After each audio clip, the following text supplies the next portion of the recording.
Hi friends बहुत सारा welcome आपण मानक। तो ये आम भुवनेश्वर चली एकाम्र कानन बटनिकल गार्डन रे फ्लावर शो चली आज तर लास्ट थिला।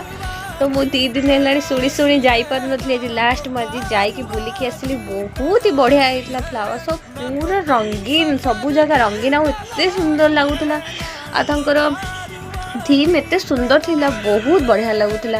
माने आमर ओडिशार कल्चर उपर सब जिनस होता बहुत बढ़िया से सब फ्लावर केते सुंदर कर सजे बहुत सुंदर लगुला देखापी आखिरे।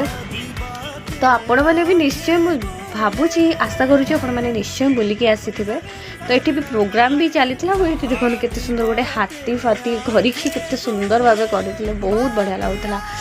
तो देखो मु तो बहुत सारा बुलिली सब बहुत सारा होटेल खाइबा स्टॉल पड़ी गार्डन भी बहुत सुंदर सजे बहुत बढ़िया लगुला। मुझे पार्क केवे भी जाए फर्स्ट टाइम। तो थैंक